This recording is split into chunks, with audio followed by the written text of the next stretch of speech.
There is a small island in Japan, about 20 kilometers away from the blast center of the atomic bomb which exploded over Nagasaki. Its size is only 160 meters in width from east to west and 480 meters in length from north to south, its periphery being 1,200 meters. Local people call this island Gunkanjima, or Battleship Island in English, because of its shape.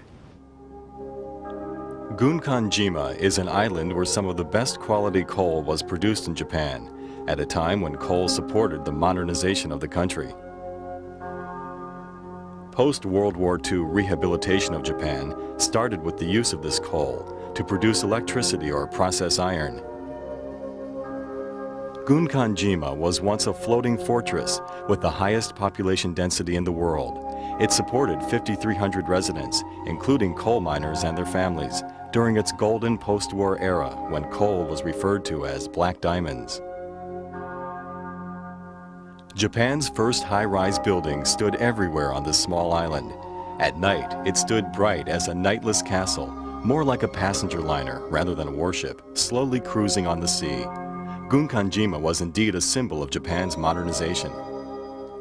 About 20 years ago, however, the island ended its approximately 80-year history which began in the Meiji era because its mineable coal was exhausted. One unprecedented day in history, suddenly the island was deserted. The disintegration of the ruins, under the constant waves and sea wind, is rapidly accelerating after 20 years. The ruins of the island show us the brittle aspect of modern civilization, built on the basis of fossil fuel consumption. As individual citizens, in the past we were powerless in the face of the horrors of the atomic bomb in Nagasaki, the horrors created out of our greed, blind to the needs of the generations to come.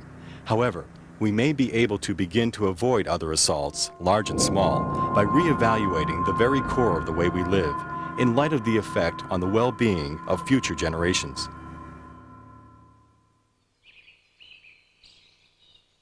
The Shinto shrine of Ise, which is said to be the spiritual home of the Japanese people, is known for its mystical aura, given spatial expression by the immaculate gravel paths and the imposing groves of Japanese cedars, believed to be over 1,000 years old.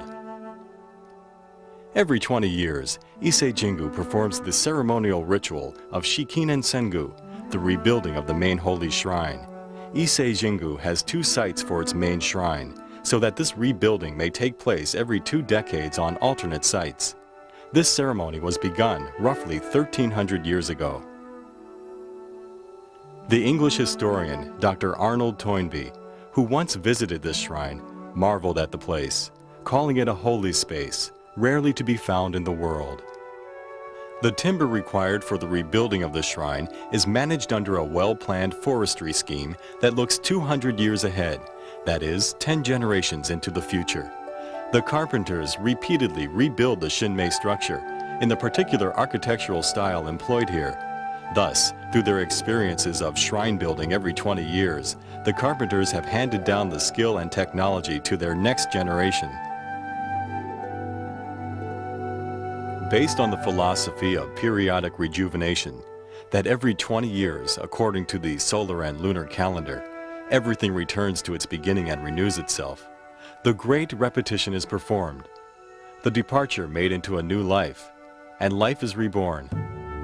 This is a uniquely Japanese act of seeking a return first to the very origin, and of seeking an even greater sense of reverence by making absolutely everything new.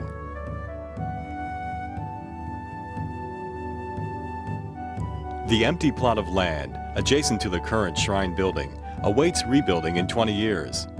This is a space that exists solely to continue shouldering the responsibility in the future. The Shikinen Sengu of Ise incorporates a perspective that always gives thought to the future generations.